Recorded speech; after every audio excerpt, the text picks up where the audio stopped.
मेरे पास एक जादुई खजाना कड़ाहा था। उसमें चाहे जो भी डालो उसमें क्वालिटी या क्वांटिटी का एवोल्यूशन हो जाता था। एक लो ग्रेड स्पिरिट स्टोन को कड़ाहे में डालने पर वह 10 हाई ग्रेड स्पिरिट स्टोन्स में बदल जाती थी। एक येलो रैंक स्पिरिट फ्रूट डालने पर वह हेवन रैंक स्पिरिट फ्रूट बन जाता था। एक थर्ड रैंक मैजिकल बीस्ट को कड़ाहे में डालने पर वह 9th रैंक डिवाइन बीस्ट बन गया। लेकिन फिर भी मैं संतुष्ट नहीं था। अचानक मेरे मन में एक साहसी ख्याल आया, अगर मैं खुद इस क्रिएशन कॉल्ड्रन में कूद जाऊं तो क्या मेरी कल्टीवेशन टैलेंट पूरी तरह बदल जाएगी। अभी मेरी कल्टीवेशन सिर्फ की रिफाइनिंग सेकंड लेयर तक थी। मुझे सबसे बेसिक स्पेल्स तक नहीं आते थे। हाई रैंक बीस्ट की बात तो दूर, अगर कोई छोटा बीस्ट भी मिल जाए तो मुझे जान बचाकर भागना पड़ता था। सुरक्षित रहने के लिए मैंने पहले चींटी और कैटरपिलर पर एक्सपेरिमेंट करने का फैसला किया, यह देखने के लिए कि जीवित प्राणी कड़ाहे में जाने के बाद कैसे बदलते हैं। मैंने एक काली चींटी को कड़ाहे में फेंका। कड़ाहा हल्का गर्म हुआ और उसमें से लाल रोशनी चमकी। चींटी का शरीर अचानक 10 गुना बड़ा हो गया। उसका पूरा शरीर चमकदार लाल रंग में बदल गया और उसकी सतह पर बारीक पैटर्न्स उभर आए। कड़ाहे की दीवार पर धीरे धीरे जानकारी दिखाई दी। Fire pattern, blood and fire attribute spiritual power से युक्त, काटते समय जल्दी हुई ऊर्जा छोड़ी है। मैंने उसे एक टहनी से हल्का सा छुआ। उसने तुरंत टहनी को काट लिया। पूरी टहनी पल भर में आग की लपटों में घिर गई और देखते ही देखते राख बन गई। मेरा दिल दहल गया। बड़ी मुश्किल से कई वार करने के बाद मैंने उस म्यूटेटेड चींटी को मार गिराया। इसके बाद मैंने एक हरे रंग का कैटरपिलर पकड़कर कड़ाहे में फेंक दिया। इस बार कड़ाहे से हल्की बैंगनी रोशनी निकली। कैटरपिलर का आकार कई गुना बढ़ गया। उसका हरा रंग गायब होकर डरावने गहरे बैंगनी रंग में बदल गया। उसके शरीर से चिपचिपा पॉइजन निकलने लगा, जिसे देखकर ही शरीर में सिहरन दौड़ जाए। कड़ाहे की दीवार पर फिर जानकारी उभरी। पॉइजन डिवाउरिंग इंसेक्ट, शरीर में घातक पॉइजन भरा हुआ है, जिसे की रिफाइनिंग अर्ली स्टेज कल्टीवेटर्स भी मुश्किल से झेल सकते हैं। मैंने उसे टहनी से बाहर निकाला और एक पैर से कुचल दिया। उसका पॉइजन जमीन पर गिरते ही उसे खा गया और वहां एक छोटा सा काला गड्ढा बन गया। अब मुझे पूरा यकीन हो गया था कि यदि कोई इंसान इस कड़ाहे में जाए तो उसकी शक्ति में जबरदस्त छलांग लग सकती है। लेकिन मेरे मन में अभी भी एक डर था। कड़ाहे में जाने के बाद क्या मेरी स्पिरिट रूट्स बेहतर होंगी या मैं किसी इंसान और राक्षस के बीच की विकृत क्रीचर बन जाऊंगा। फिर मैंने सोचा, मैं तो वैसे भी एक low grade mixed spirit root वाला बेकार कल्टीवेटर हूँ, जिसकी कल्टीवेशन की स्पीड कछुए से भी धीमी है। अगर मॉन्स्टर भी बन गया तो भी पूरी जिंदगी बेकार रहने से बेहतर होगा। मैंने गहरी सांस ली, दिल की घबराहट दबाई और क्रिएशन कॉल्ड्रन में छलांग लगा दी। जैसे ही मैं अंदर पहुंचा, गर्म और शक्तिशाली ऊर्जा मेरे पूरे शरीर में दौड़ गई। मेरे शरीर से हल्की सुनहरी रोशनी निकलने लगी। हड्डियों से लगातार क्रैक क्रैक की आवाजें आने लगी। मेरा फिजिक आंखों के सामने बदलने लगा। कड़ाहे की दीवार पर जानकारी लगातार बदलती रही। Spirit root purification, physique enhancement और अंत में 4 सुनहरे शब्द वहीं स्थिर हो गए। Heaven tyrant body. उसी पल मेरे शरीर से तेज सुनहरी रोशनी फूटी जो सीधे छत तक जा पहुंची। पूरी लकड़ी की झोपड़ी उसके प्रकाश से जगमगा उठी। ये ठीक नहीं था। अगर सेक्ट के लोगों ने यह असामान्य घटना देख ली तो क्रिएशन कॉल्ड्रन का रहस्य उजागर हो जाएगा। ऐसे खजाने का मालिक होने पर मेरी जान खतरे में पड़ सकती थी। मैंने तुरंत प्रक्रिया रोक दी, पूरी ताकत से बाहर छलांग लगाई और उंगली हिलाकर कड़ाहे को छोटा करके अपने शरीर में समा लिया। फिर मैं तेजी से झोपड़ी से बाहर निकला और छत पर चढ़ गया। रात के अंधेरे में मैंने चारों ओर नजर दौड़ाई। सब कुछ शांत था, कोई असामान्यता नहीं दिखी। तब जाकर मैंने राहत की सांस ली। हेवन टायरेंट बॉडी, ये सेंट बॉडी के बाद दूसरी सबसे शक्तिशाली फिजिक थी। इसके साथ कल्टीवेशन स्पीड आम लोगों से कहीं ज्यादा होती है और शरीर की ताकत बेजोड़ होती है। अगर मैं बीच में बाहर न कूदता तो शायद सीधे सेंट बॉडी में इवॉल्व हो जाता। मुझे अपने पिछले एक्सपेरिमेंट्स याद आए, चाहे स्पिरिट स्टोन्स हों, स्पिरिट फ्रूट्स हों या फिर चींटियां और कैटरपिलर्स। कड़ाहे में जाने के बाद उनकी शक्ति लगभग 10 गुना बढ़ी थी। मैंने सोचा था कि मुझे हाई ग्रेड स्पिरिट रूट मिल जाए तो भी बहुत बड़ी ब्लेसिंग होगी, लेकिन मेरी फिजिक्स सीधे हेवन टायरेंट बॉडी तक पहुंच गई और सेंट बॉडी से बस एक कदम दूर रह गई। ये कड़ाहा जीवित प्राणियों को निर्जीव वस्तुओं से भी अधिक भयावह तरीके से इवॉल्व करता था। लेकिन खुशी के बाद मैं जल्दी ही शांत हो गया। जो पेड़ सबसे ऊंचा होता है सबसे पहले वही आंधी का निशाना बनता है। सेंट बॉडी जैसी फिजिक बहुत ज्यादा ध्यान आकर्षित करती है। अगर इसका राज खुल गया तो साथ ही डिसाइपल्स ईर्ष्या में मुझे नुकसान पहुंचाने की कोशिश करेंगे और अनगिनत शक्तिशाली लोग भी मेरी ओर आकर्षित होंगे। तब क्रिएशन कॉल्ड्रन का रहस्य छिपाना और मुश्किल हो जाएगा। इसलिए फिलहाल अपनी फिजिक की ऑरा को दबाकर लो प्रोफाइल रहना ही सबसे सुरक्षित रास्ता था। मैं वापस झोपड़ी में गया, कुछ स्पिरिट फ्रूट्स खाए और बैठकर स्पिरिचुअल पावर को रिफाइन करने लगा। सिर्फ 2 घंटे में ही मेरी स्पिरिचुअल पावर काफी बढ़ गई और मैं की refining second layer late stage तक पहुंच गया। इसी स्पीड से चलता रहा तो कल 3rd लेयर में ब्रेक थ्रू कर लूंगा। अगले दिन शाम को मैं अंधेरा होने पर ऑर्चर्ड की ओर गया ताकि स्पिरिट फ्रूट्स इकट्ठा करके कल्टीवेशन कर सकूं। जैसे ही मैं ऑर्चर्ड के दरवाजे पर पहुंचा, मैंने देखा कि कुछ हैंडीमैन डिसाइपल्स मेरी तरफ आ रहे हैं। उनके आगे लिनफील्ड एरिया का नेता श्योंगबा चल रहा था। यह आदमी हमेशा दूसरों पर अत्याचार करता था और कमजोर डिसाइपल्स को सताता था। मेरा दिल बैठ गया, लेकिन मैंने सम्मान दिखाने का नाटक किया। बेयर ब्रदर, क्या आप लोग ऑर्चर्ड की इंस्पेक्शन करने आए हैं? इंस्पेक्शन की ऐसी की तैसी, हम लोगों का कुछ खाने का मन है। तुम्हारे ऑर्चर्ड से कुछ स्पिरिट फ्रूट्स लेने आए हैं। मैंने गुस्सा दबाकर मुस्कुराते हुए कहा, बेयर ब्रदर, रात के खाने के बाद सेक्ट ने already yellow rank low grade spirit fruits बांटे हैं। ज्यादा खाने से स्पिरिचुअल पावर अनस्टेबल हो सकती है और कल्टीवेशन पर बुरा असर पड़ेगा। ज्यादा बकवास मत कर, जितने कह रहे हैं उतने तोड़ और जल्दी से कई दर्जन स्पिरिट फ्रूट्स लेकर आ। मिड ग्रेड स्पिरिट फ्रूट्स तोड़ना, अगर किसी ने लो ग्रेड ब्लेड तोड़े तो मैं उसकी टांगें तोड़ दूंगा। चोंगबा का चेहरा सख्त हो गया और उसने सीधे मेरे चेहरे पर जोरदार थप्पड़ मार दिया। वह पहले से ची रिफाइनिंग थर्ड लेयर में था, इसलिए उस थप्पड़ की ताकत बेहद ज्यादा थी। मैं लड़खड़ाकर पीछे गिर पड़ा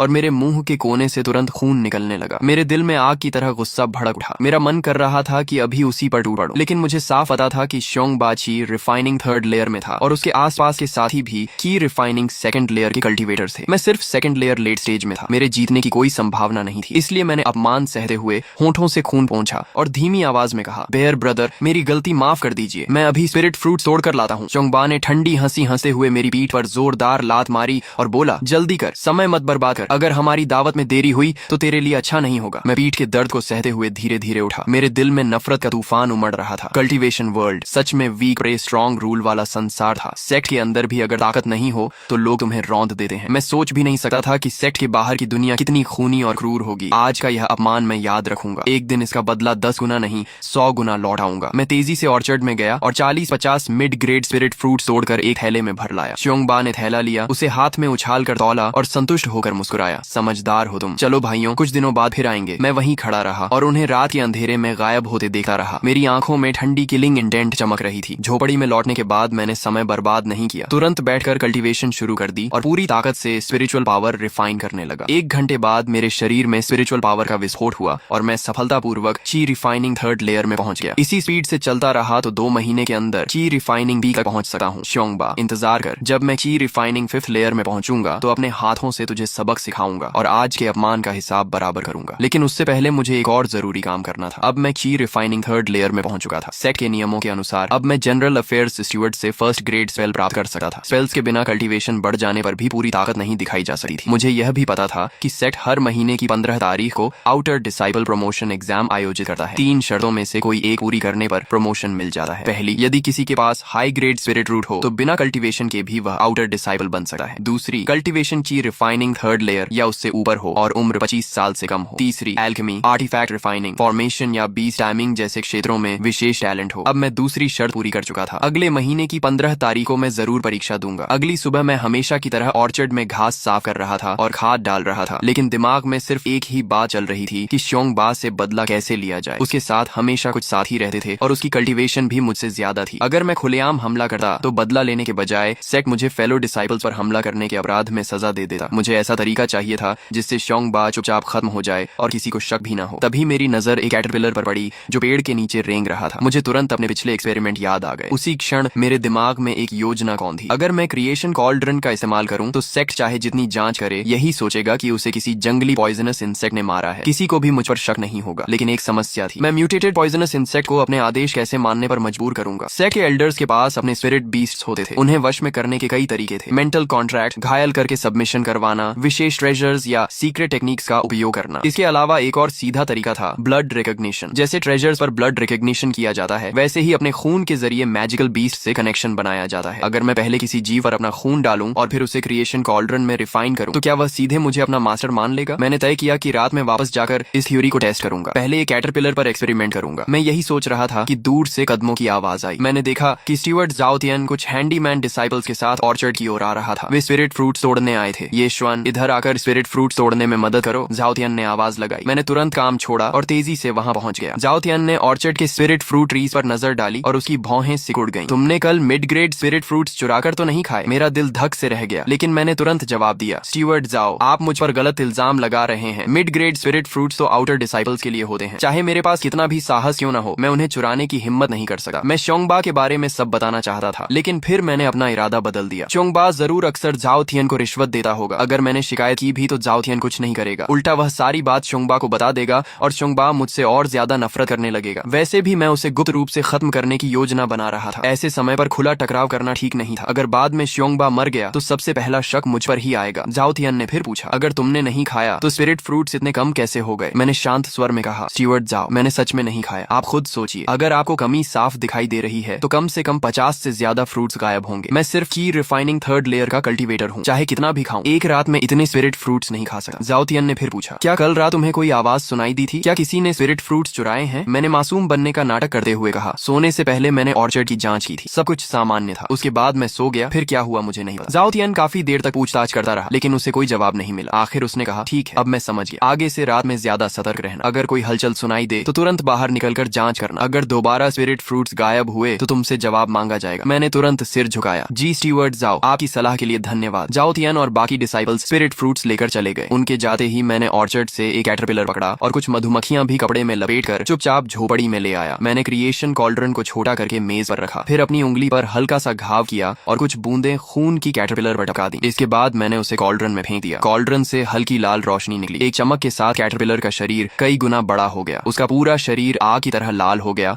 और उसके शरीर पर हल्की लपटें भी जलने लगी। कॉल्ड्रन की दीवार पर जानकारी उभरी। Crimson fire spirit insect, first rank spirit insect, कमजोर अग्नि को नियंत्रित कर सकता है। फायर स्पिरिचुअल इंटेलिजेंस प्रारंभिक स्तर पर जागृत, मास्टर को पहचान चुका है। मैंने देखा कि क्रिम्सन फायर स्पिरिट इंसेक्ट अपनी दोनों एंटेना हिलाते हुए धीरे धीरे कॉल्ड्रन के किनारे तक आया, मानो मुझसे मित्रता दिखा रहा हो। मेरा दिल तेजी से धड़कने लगा। मैंने सावधानी से आदेश दिया, मेज पर चढ़कर आओ। जैसे ही मेरे शब्द खत्म हुए, क्रिम्सन फायर स्पिरिट इंसेक्ट धीरे धीरे क्रिएशन कॉल्ड्रन से बाहर निकला और रेंगते हुए ठीक उसी जगह पहुंच गया जहां मैंने उसे जाने का आदेश दिया था। सफल हो गया। ब्लड रिकॉग्निशन और क्रिएशन कॉल्ड्रन की रिफाइनिंग को मिलाकर सच में ऐसे स्पिरिट बीस्ट्स बनाए जा सकते हैं जो अपने मास्टर के पूरी तरह वफादार हों। मैं खुशी से मुस्कुराया और कहा, ठीक है, अब तुम जाकर एक तरफ आराम से घूमो। क्रिम्सन फायर स्पिरिट इंसेक्ट मानो मेरी बात समझ गया। वह धीरे धीरे रेंग कर कमरे के कोने में चला गया। इसके बाद मैंने कुछ बूंदें अपना खून मधुमक्खियों पर टपकाई और उन मधुमक्खियों के साथ उन्हें ढकने वाला कपड़ा भी क्रिएशन कॉल्ड्रन में डाल दिया। कॉल्ड्रन से हल्की सफेद रोशनी निकली। कपड़ा और मधुमक्खियां दोनों एक साथ इवॉल्व होने लगे। कॉल्ड्रन की दीवार पर दो नई जानकारियां उभरी। Black iron protective robe, yellow rank mid grade magical artifact, chi refining realm cultivators और ब्लड बाउंड स्पिरिट बीस्ट के हमलों का सामना कर सकता है। प्राप्त नुकसान को 30% कम करता है। अत्यंत मजबूत और आसानी से नष्ट नहीं होता। दूसरी जानकारी थी crimson shadow poison bee, first rank spirit beast. इसकी पूंछ के डंक में बोन पियर्सिंग पॉइजन भरा हुआ है। इसका पॉइजन अत्यंत घातक है। ची रिफाइनिंग रेल्म कल्टीवेटर को डंक लगते ही तुरंत मौत हो सकती है। पॉइजन इस्तेमाल होने के बाद दोबारा भरने में 1 महीना लगा है। मैं बेहद खुश हो गया। मुझे उम्मीद नहीं थी कि साधारण कपड़ा भी क्रिएशन कॉल्ड्रन में रिफाइन होकर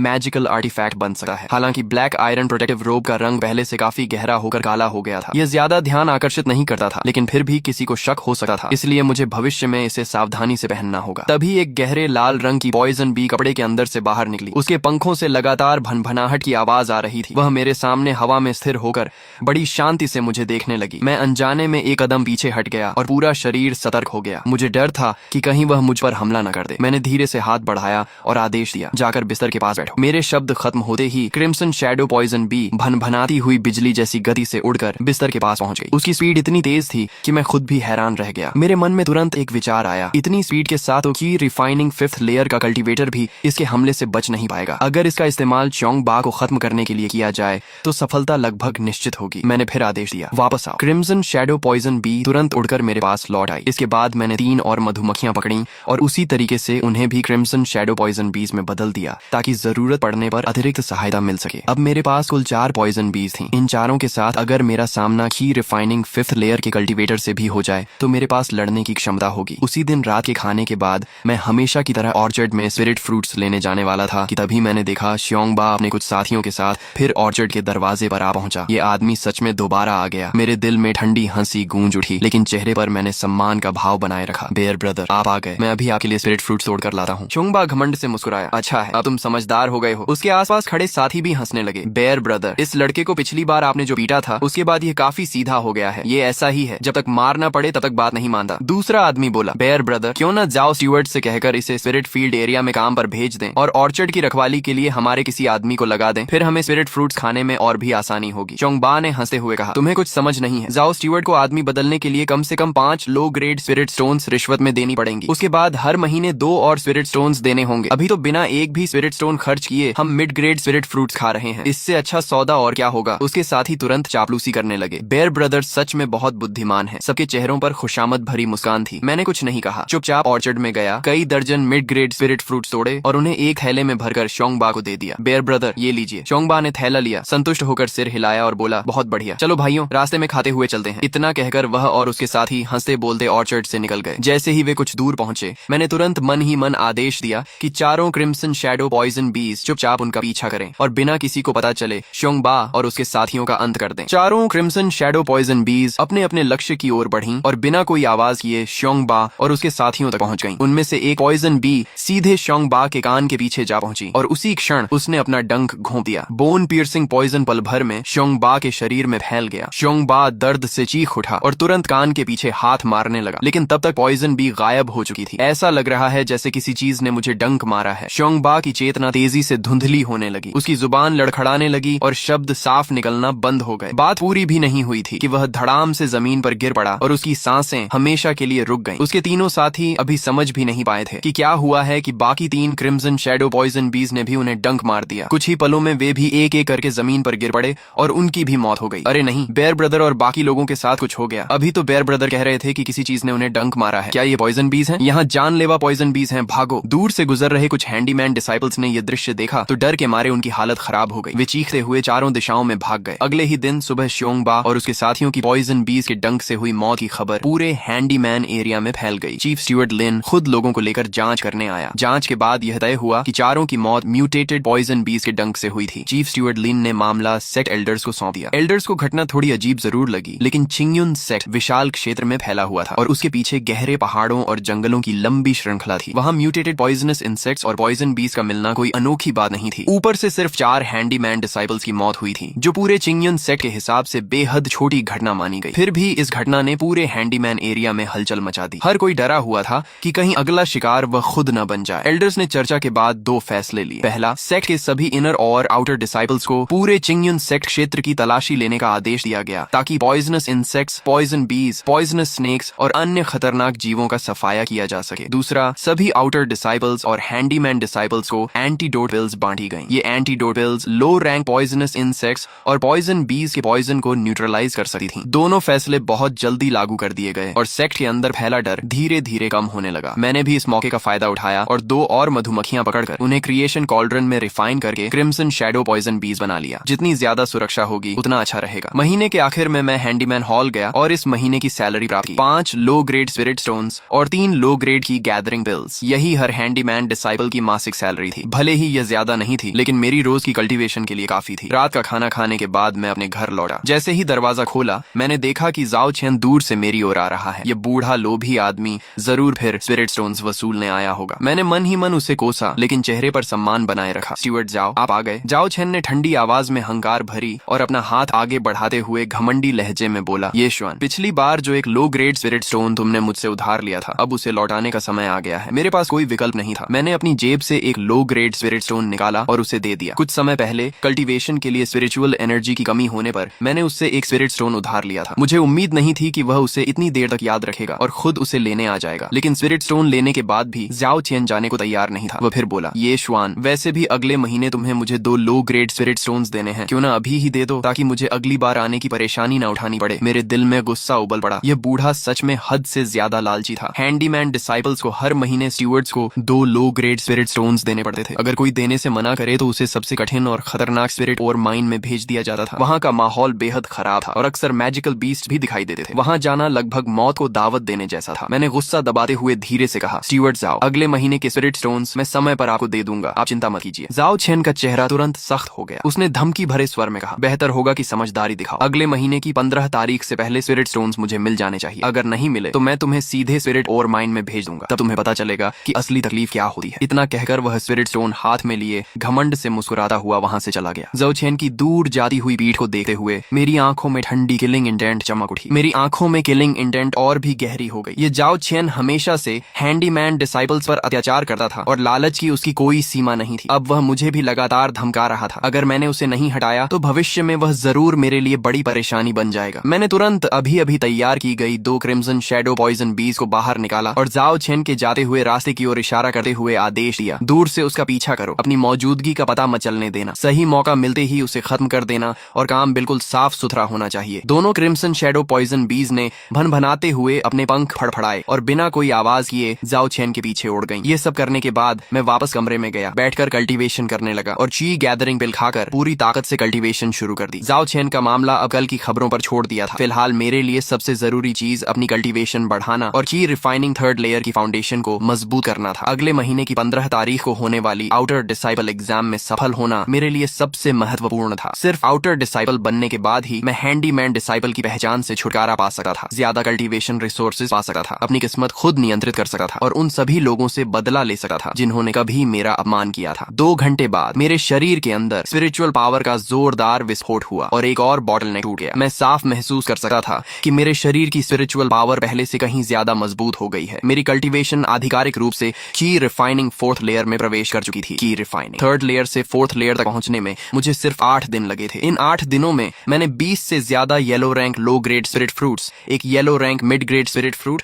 और 6 मिड ग्रेड स्पिरिट स्टोन्स खर्च किए थे। इसके अलावा हेवन टायरेंट बॉडी की भयानक क्षमता भी मेरे साथ ही। इन 8 रातों की कल्टीवेशन का परिणाम मेरे पुराने 10 साल की मेहनत के बराबर था। शरीर में उमड़ती हुई स्पिरिचुअल पावर को महसूस करते हुए मेरे चेहरे पर मुस्कान आ गई। मैंने मन ही मन कहा, अगले महीने की 15 तारीख को मैं आउटर डिसाइबल एग्जाम जरूर दूंगा। इस बार मैं हैंडीमैन डिसाइबल की जिंदगी को पीछे छोड़ दूंगा। अगले दिन दोपहर को मैं हैंडीमैन कैफेटेरिया में खाना लेने गया और एक कोने में बैठकर खाने लगा। अभी मैंने 2 ही निवाले खाए थे कि पास बैठे कुछ हैंडीमैन डिसाइबल्स की बातचीत मेरे कानों में पड़ी। क्या तुमने सुना? कल रात स्टीवर्ट जो के साथ हादसा हो गया। क्या सच में? वह अचानक ऐसे मर गया? बिल्कुल सच। सुना है कि सोते समय उसे पॉइजन बी ने डंक मार दिया। उसे एंटीडोट पिल खाने का मौका भी नहीं मिला। मैं चुपचाप खाना खाता रहा और उनकी बातें सुनता रहा। जाओ चेन ने मुझे कई बार परेशान किया था और श्योंगबा भी मुझे बार बार सताता था। अब दोनों अपने अंजाम तक पहुंच चुके थे। यह सोचकर खाना भी पहले से ज्यादा स्वादिष्ट लग रहा था। हालांकि जाओ चेन की मौत में एक अजीब बात थी। पॉइजन बीज आमतौर पर इंसानों पर हमला नहीं करती थीं और किसी के कमरे तक पहुंचकर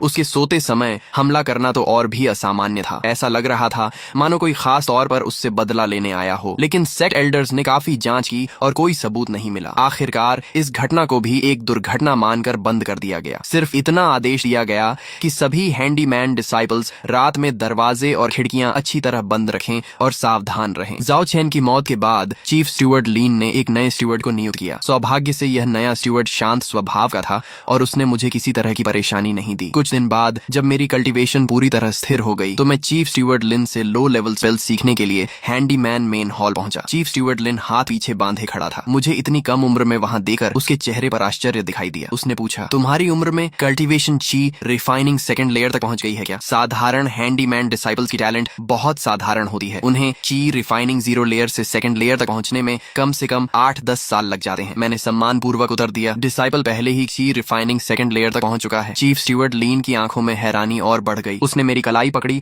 और स्पिरिचुअल पावर मेरे शरीर में भेजी। कुछ क्षण बाद उसने तुरंत मेरा हाथ छोड़ दिया। उसके चेहरे पर साफ साफ आश्चर्य लिखा हुआ था। की रिफाइनिंग 4th लेयर, तुम्हारी कल्टीवेशन स्पीड तो अविश्वसनीय है। अगर ऐसा है तो अब तक स्पेल्स सीखने क्यों नहीं आए? मैंने जवाब दिया, डिसाइपल को पहले यह नहीं पता था कि ची रिफाइनिंग 2nd लेयर पर पहुंचते ही चीफ स्टीवर्ड से स्पेल्स सीखी जा सकती हैं, इसलिए आज तक आने का अवसर नहीं मिला। चीफ स्टीवर्ड लिन ने सिर हिलाया। उसे मेरे मिक्स्ड स्पिरिट रूट्स पर अफसोस जरूर था, लेकिन वह मेरी क्षमता से प्रभावित भी था। फिर वह मुझे हैंडीमैन लाइब्रेरी ले गया और मुझे फायर एलिमेंट की एक लो लेवल स्पेल मैनुअल दी। उसने चेतावनी दी कि 7 दिनों के भीतर इसे वापस करना होगा। मैं तुरंत ऑर्चर्ड वाली अपनी झोपड़ी में लौट आया और मैनुअल खोलकर पढ़ने लगा। उसमें 3 बेसिक फायर स्पेल्स लिखी थी, flame spell, fire ball spell और fire ring spell. Flame spell सबसे आसान थी, बस आग पैदा कर लेना ही इसकी सफलता मानी जाती थी। फायर बॉल स्पेल में आग को एक गेंद का रूप देकर नियंत्रित करना पड़ता था, जबकि फायर रिंग स्पेल में अपने शरीर को केंद्र बनाकर आग का घेरा बनाना होता था। केवल आधे घंटे के अंदर मेरे हाथ की हथेली पर रुई के गोले जितनी एक छोटी लौ प्रकट हो गई जो लगातार नाच रही थी। मैंने सफलतापूर्वक फ्लेम स्पेल सीख ली थी। चौथे दिन दोपहर को मैंने बाकी काम छोड़कर पूरी तरह फायर बॉल स्पेल का अभ्यास शुरू कर दिया। ये फ्लेम स्पेल से कठिन जरूर थी, लेकिन 1 घंटे बाद मैं भी मुट्ठी जितना बड़ा फायर बॉल छोड़ने में सफल हो गया। तीसरे दिन तक मैंने फायर रिंग स्पेल भी पूरी तरह सीख ली। स्पिरिचुअल पावर चलाते ही मेरे चारों ओर जल्दी हुई आग का घेरा बन जाता था। अगले आधे महीने में मैं लगातार लाइब्रेरी जाता रहा और वाटर एलिमेंट, अर्थ एलिमेंट तथा अन्य कई बेसिक स्पेल मैनुअल्स बदल बदल कर सीखता रहा। हर दिन 1 घंटा स्पेल्स का अभ्यास करता, दिन में काम करता और रात में कल्टीवेशन टेक्निक पर ध्यान लगाता। धीरे धीरे मेरी कल्टीवेशन भी की रिफाइनिंग 5th लेयर तक पहुंच गई। अब मैं सिर्फ आउटर डिसाइपल एग्जाम का इंतजार कर रहा था। हर महीने की 15 तारीख चिंगयुन सेक्ट में आउटर डिसाइपल एग्जाम का दिन होता था। ची रिफाइनिंग 3rd लेयर या उससे ऊपर के सभी हैंडीमैन डिसाइपल्स इसमें भाग ले सकते थे। एग्जाम एक विशाल खुले मैदान में आयोजित किया गया था। मैदान के बीचों बीच एक आदमी जितनी ऊंची काली टेस्टिंग स्टोन रखी हुई थी। एग्जाम की देखरेख एल्डर चेन कर रहे थे। चीफ स्टीवर्ड लिन भी उनके पास खड़ा था और कुछ आउटर डिसाइपल्स सुरक्षा में तैनात थे। चारों ओर तमाशा देखने आए हैंडीमैन डिसाइपल्स की भीड़ लगी हुई थी और सभी उत्साह से बातें कर रहे थे। पहला चरण कल्टीवेशन टेस्ट का था। मैं बाकी उम्मीदवारों के साथ लाइन में खड़ा हो गया। मेरा चेहरा शांत था, लेकिन अंदर हल्की घबराहट जरूर थी। कुछ उम्मीदवार एक एक करके टेस्टिंग स्टोन के पास गए। कुछ की कल्टीवेशन सिर्फ की रिफाइनिंग 2nd लेयर निकली, इसलिए टेस्टिंग स्टोन ने कोई प्रतिक्रिया नहीं दी और उन्हें निराश होकर लौटना पड़ा। कुछ की रिफाइनिंग 3rd लेयर में थे, लेकिन उनकी उम्र 25 साल से ज्यादा थी और स्पिरिट रूट्स भी कमजोर थीं, इसलिए वे भी असफल हो गए। तभी 24 साल का एक युवक मंच पर आया। उसकी कल्टीवेशन ची रिफाइनिंग 3rd लेयर निकली और एल्डर चेन ने सिर हिलाकर उसे पास घोषित कर दिया। नीचे खड़े लोग ईर्ष्या भरी नजरों से उसे देखने लगे। आखिर मेरी बारी आ गई। मैं मंच पर चढ़ा और अपना हाथ टेस्टिंग स्टोन पर रख दिया, लेकिन मैं चीफ स्टीवर्ड लिन की वह बात भूल गया कि टेस्ट के समय पूरी स्पिरिचुअल पावर पत्थर में भेजनी होती है। इसलिए टेस्टिंग स्टोन ने कोई प्रतिक्रिया नहीं दी। नीचे खड़े लोग तुरंत हंसने लगे। ये लड़का कहीं बेकार कल्टीवेटर तो नहीं? ची रिफाइनिंग 0 लेयर वाला भी एग्जाम देने आ गया? कितनी शर्म की बात है। जल्दी नीचे उतरो। एक अधिकारी ने भौहें चढ़ाते हुए डांटा कि रिफाइनिंग 0 लेयर वाला होकर भी एग्जाम देने आया है, तुरंत नीचे उतर जाओ और एग्जाम में बाधा मत डालो। तभी जब मैं दोबारा स्पिरिचुअल पावर चलाने वाला था, चीफ स्टीवर्ड लीन अचानक खड़ा हो गया और उसने अधिकारी को रोक दिया। 1 मिनट, क्या तुमने अभी अपनी स्पिरिचुअल पावर पूरी तरह इस्तेमाल नहीं की? टेस्टिंग स्टोन में पूरी स्पिरिचुअल पावर भेजनी पड़ती है, तभी असली कल्टीवेशन दिखाई देती है। तब जाकर मुझे अपनी गलती समझ में आई। मैंने तुरंत सिर हिलाया, दोबारा हाथ टेस्टिंग स्टोन पर रखा और अपने शरीर की सारी स्पिरिचुअल पावर उसमें प्रवाहित कर दी। उसी क्षण टेस्टिंग स्टोन के नीचे एक लाइट स्ट्राइप चमक उठी, फिर 2, 3 और अंत में 4 लाइट स्ट्राइप्स उभर आईं और वहीं रुक गईं। ची रिफाइनिंग 4th लेयर। नीचे खड़े लोगों की हंसी अचानक रुक गई और सभी लोग हैरानी और शौक से मेरी तरफ देखने लगे। जो पहले मेरा मजाक उड़ा रहे थे, वे सब शर्म से लाल हो गए और कुछ भी नहीं बोल पाए। ली जिशी के चेहरे पर भी असहजता और हल्की नाराजगी दिखी और उसने कहा कि रिफाइनिंग 4th लेयर क्वालिफाइड, अगला चेन एल्डर के पास जाकर रजिस्ट्रेशन करो। मैं आगे बढ़ा और चेन एल्डर के सामने पहुंचा। उन्होंने मुझे ऊपर से नीचे तक देखा और शांत स्वर में पूछा, नाम उम्र? मैंने सम्मान से जवाब दिया, डिसाइपल ये श्वेन, उम्र 18 वर्ष। उन्होंने हल्की नजर से मुझे देखा। उनके चेहरे पर थोड़ा अफसोस था, लेकिन उन्होंने ज्यादा कुछ नहीं पूछा और मेरी डिटेल्स दर्ज करके मुझे एक तरफ खड़ा होने को कह दिया। एग्जाम खत्म होने तक मेरे सहित कुल 3 लोग पास हुए। हम तीनों चेन एल्डर के साथ आउटर सेट हॉल की ओर गए, जहां हमारी आइडेंटिटी चेंज की ऑफिशियल प्रोसेस होनी थी। हैंडीमैन डिसाइपल से आउटर डिसाइपल बनना एक बहुत बड़ा बदलाव था। ये पूरी जिंदगी बदल देने वाला स्टेप था। मुझे कई रिवॉर्ड्स मिले, जिनमें 2 सेट्स आउटर डिसाइपल यूनिफॉर्म्स, एक upper grade mortal weapon Qingfeng sword, 2 manuals Qingyun sword technique और चिंगयुन ची रिफाइनिंग टेक्निक, एक स्टोरेज बैग, एक outer disciple identity token, 20 low grade spirit stones, 10 yellow rank mid grade qi gathering pills और 2 yellow rank high grade spirit fruits शामिल थे। इसके अलावा outer disciples को हर महीने फिक्स्ड अलाउंस भी मिलता था, जिसमें 20 low grade spirit stones, 1 mid grade spirit stone, 10 mid grade ची पिल्स और 10 हाई ग्रेड स्पिरिट फ्रूट्स शामिल थे। चेन एल्डर ने बताया कि आज से तुम मिस्टीरियस मिस पीक के आउटर सेक्ट डिसाइपल हो और इसी पीक का मैं एल्डर हूँ और जाओ जिशी भी इसी पीक में काम करता है। आगे उससे तुम्हें डील करना होगा। मैंने सिर झुकाकर कहा, डिसाइपल ओबेज एल्डर्स ऑर्डर्स। मन ही मन मैंने सोचा कि आगे चलकर शायद मुझे जाओ जिशी से फिर सामना करना पड़े, इसलिए मुझे और सतर्क रहना होगा। दोपहर के खाने के बाद मैं अपने ऑर्चर्ड वाले वुडन हाउस वापस आया और अपना सामान पैक करने लगा। वैसे ज्यादा कुछ नहीं था, बस कुछ पुराने कपड़े और रोजमर्रा की चीजें। जैसे ही मैं पैकिंग खत्म कर रहा था,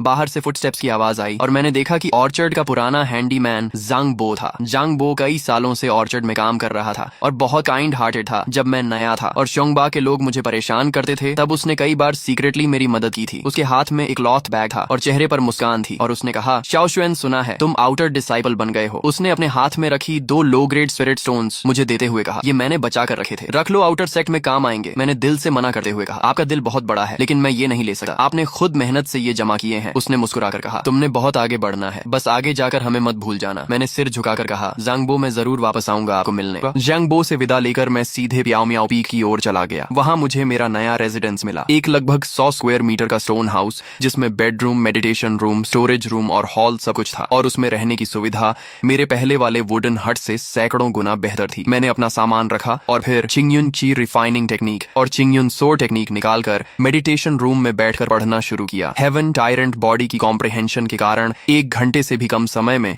मैंने दोनों टेक्निक्स को पूरी तरह समझ लिया और अभ्यास के योग्य हो गया। इसके बाद मैंने अपने अंदर मौजूद क्रिएशन कॉल्ड्रन को समन किया और जो भी रिवॉर्ड में मिले स्पिरिट स्टोन, पिल्स और स्पिरिट फ्रूट्स थे, उन्हें उसमें डाल दिया। एक हल्की चमक के साथ उनकी क्वालिटी और स्ट्रेंथ दोनों बढ़ गईं और मुझे काफी बड़ा फायदा हुआ। इसके बाद मैं ध्यान में बैठ गया और चिंगयुन ची रिफाइनिंग टेक्निक को चलाकर अपनी ची रिफाइनिंग 5th लेयर कल्टीवेशन को स्टेबलाइज किया। 4 दिन की सुबह मैं जल्दी उठा और चिंगफंग सोर्ड लेकर स्टोन हाउस के बाहर खुले मैदान में गया, जहां मैंने आधे घंटे तक चिंगयुन सोर्ड टेक्निक का अभ्यास किया और उसके बेसिक मूव्स को पूरी तरह मास्टर कर लिया। इसके बाद मैं प्याओ मियाओ पी के आउटर सेक्ट हॉल की तरफ गया। जैसे ही मैं प्रैक्टिस एरिया में पहुंचा, कई डिसाइपल्स की नजरें मुझ पर पड़ गईं। कुछ फीमेल डिसाइपल्स मेरी अपीयरेंस देकर धीमे स्वर में बातें करने लगीं, जबकि कुछ मेल डिसाइपल्स, जिन्हें पता चला कि मैं हैंडीमैन बैकग्राउंड से आया हूं, मुझे तिरस्कार भरी नजरों से देखने लगे और कहने लगे कि सिर्फ एक हैंडीमैन है, भले ही आउटर डिसाइपल बन गया हो, उसकी टैलेंट कुछ खास नहीं होगी, वह जल्द ही बेकार साबित होगा। मैंने उनकी बातों पर ध्यान नहीं दिया और बस हल्का सा सिर झुका दिया। तभी एक रेड ड्रेस पहने हुई फीमेल डिसाइपल मेरे पास आई। उसने मुस्कुराते हुए पूछा, जूनियर ब्रदर, क्या तुम नए आए हो? मैंने जवाब दिया, सीनियर सिस्टर, मेरा नाम ये श्वान है, मैं कल ही एग्जाम पास करके हैंडीमैन से आउटर डिसाइपल बना हूँ। उसने मुस्कुराकर कहा, मैं शाओ वानर हूँ, अगर तुम्हें कोई चीज समझ नहीं आए तो मुझसे पूछ सकते हो। दूर खड़े हुए मेल डिसाइपल्स जो मेरा मजाक उड़ा रहे थे, ये देखकर और ज्यादा नाराज हो गए और कहने लगे कि ये ये हैंडीमैन लड़का सिर्फ सुंदर सीनियर सिस्टर से बात करने का मौका ढूंढ रहा है और अगर उसने दोबारा कोशिश की तो उसे सबक सिखाएंगे। मैंने उनकी बातों को नजरअंदाज कर दिया क्योंकि कल्टीवेशन वर्ल्ड में स्ट्रेंथ ही सब कुछ थी और जैसे जैसे मेरी स्ट्रेंथ बढ़ेगी वे खुद मुझसे डरेंगे। कुछ देर बाद एल्डर चेन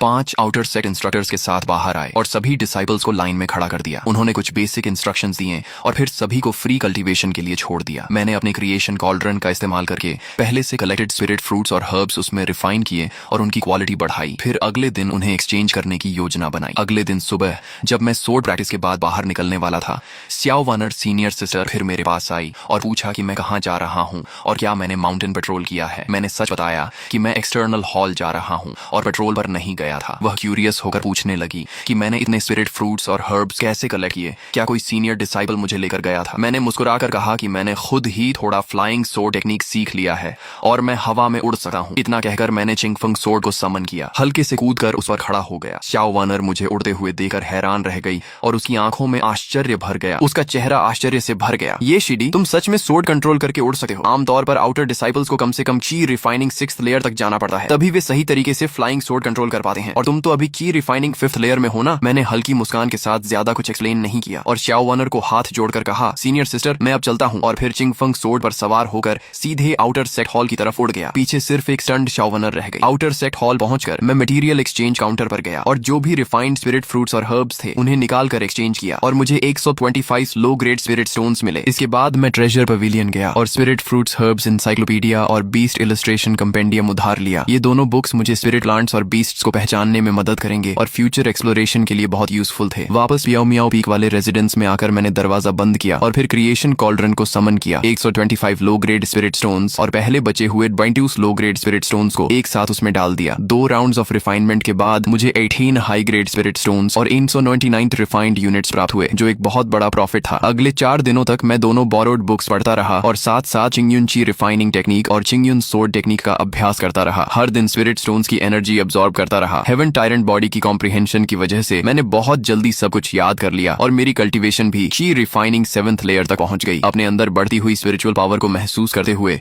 मैंने तय किया कि अगले दिन मैं अकेले रिसोर्स गैदरिंग के लिए बाहर जाऊंगा क्योंकि क्रिम्सन शैडो पॉइजन बीज मेरे साथ ही। इसलिए अगर कोई टियर 2 बीस्ट भी आ जाए तो मैं उससे लड़ सकता था और ज्यादा रिसोर्सेज इकट्ठा करके अपनी कल्टीवेशन तेजी से बढ़ा सकता था। अगली सुबह अर्ली ट्रेनिंग के बाद मैं अकेले फ्लाइंग सोर्ड पर सवार होकर सेक्ट बैरियर से बाहर निकल गया और क्रिम्सन शैडो पॉइजन बीज को समन किया। वे एक बड़े स्पैरो जैसी बॉडी के साथ मेरे पीछे उड़ रही थी। उनके तेज सुनहरे पंख उनकी सबसे खतरनाक वेपन थे। सेक्ट के आसपास 30-40 माइल्स तक ज्यादातर स्पिरिट फ्रूट्स और हर्ब्स पहले ही डिसाइपल्स द्वारा कलेक्ट कर लिए जाते थे, इसलिए मैं और दूर पहाड़ों की तरफ गया जहां रिसोर्सेज ज्यादा अबंडेंट थे। लगभग 30-40 माइल्स उड़ने के बाद मैंने सोर्ड नीचे उतारी और पैदल जंगल में प्रवेश किया। मैं ध्यान से स्पिरिट प्लांट्स आइडेंटिफाई कर रहा था और आसपास सतर्क था ताकि कोई पावरफुल बीस्ट अचानक हमला न कर दे। तभी जब मैं आधा बैग स्पिरिट फ्रूट्स कलेक्ट कर चुका था, एक तेज और दर्दनाक वुल्फ हाउल गूंजा और तुरंत ही एक 3 सिर वाला विशाल डीमन वुल्फ जंगल से बाहर कूद आया। Tier 2 beast 3 headed demon wolf. उसकी स्पीड बहुत तेज थी और कुछ ही सेकंड में वह मेरे सामने पहुंच गया। उसके तीनों सिरों ने एक साथ दहाड़ते हुए शार्प टीथ दिखाए और आसपास फाउल विंड फैल गई। मैंने तुरंत स्पिरिचुअल पावर एक्टिवेट किया और एक फायर बॉल बनाकर उस पर अटैक किया, लेकिन वह बहुत एजाइल था और आसानी से डॉज कर गया। फायर बॉल पीछे एक पेड़ पर लगा और उसे जला दिया। उसी मोमेंट जब वह फिर से मुझ पर झपटा, मैंने क्रिम्सन शैडो पॉइजन बी को कमांड दिया और वह तेज बुलेट की तरह उसके मिडिल हेड की तरफ शूट हुई और उसके शार्प विंग्स ने सीधे उसके मिडिल हेड को कट कर दिया। ब्लड स्प्रे हुआ और वह दर्द से चिल्लाया, लेकिन अभी भी गिरा नहीं। उसके बाकी 2 सिर और ज्यादा वायलेंट हो गए और मेरी तरफ फिर से अटैक किया। मैं तुरंत चिंगफंग सोर्ड पर जंप करके हवा में उठ गया और बेहद टेंस हो गया। फिर मैंने फायर सर्कल टेक्निक एक्टिवेट की और एक बर्निंग रिंग मेरे चारों तरफ फैल गई। वह 3 सिर वाला वुल्फ फिर से जंप करके अटैक करने आया, लेकिन आग की रिंग से टकराकर जलने लगा और दर्द से तड़पने लगा। उसके शरीर पर कई डीप वुंड्स बन गए और उसकी स्ट्रेंथ धीरे धीरे खत्म होने लगी। मौका देकर मैं नीचे उतरा और अपने फुल की रिफाइनिंग पावर को हाथ में कॉन्सेंट्रेट करके उसके सिर पर जोरदार पाल्म स्ट्राइक किया और उसका हेड क्रश हो गया और वह पूरी तरह डेड हो गया। मैं सांस लेते हुए थोड़ा पीछे हटा। अगर क्रिम्सन शैडो पॉइजन बी न होती तो ची रिफाइनिंग 7th लेयर पर भी इस टियर 2 बीस्ट को मारना आसान नहीं था। मैंने उसके बॉडी की जांच की तो अंदर से एक ब्लैक ग्लोइंग बीस्ट कोर मिला। टियर 2 बीस्ट कोर बहुत वैल्यूएबल आइटम था जिसे या तो रिफाइन करके इस्तेमाल किया जा सकता था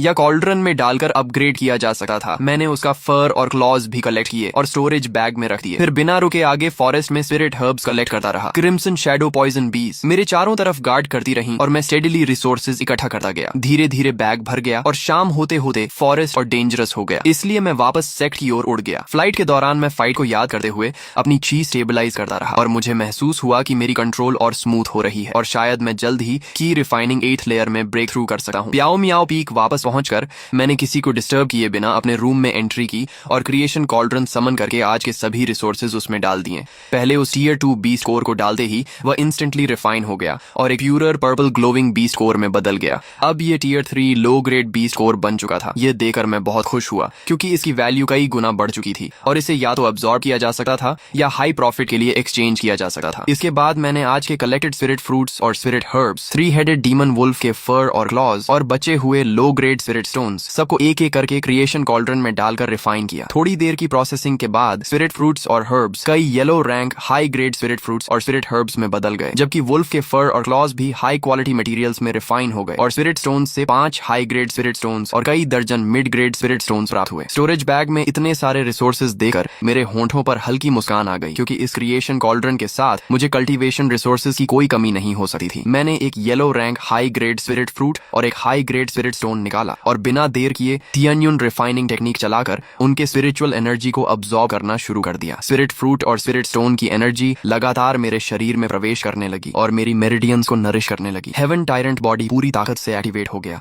और इन एनर्जीज को तेजी से मेरी ओन कल्टीवेशन में ट्रांसफॉर्म करने लगा। इस मनहवा के अभी इतने ही पार्ट्स अवेलेबल हैं। जैसे ही इसके आगे के पार्ट्स आएंगे मैं उन्हें भी इसी चैनल पर अपलोड करके एक्सप्लेन करूंगा।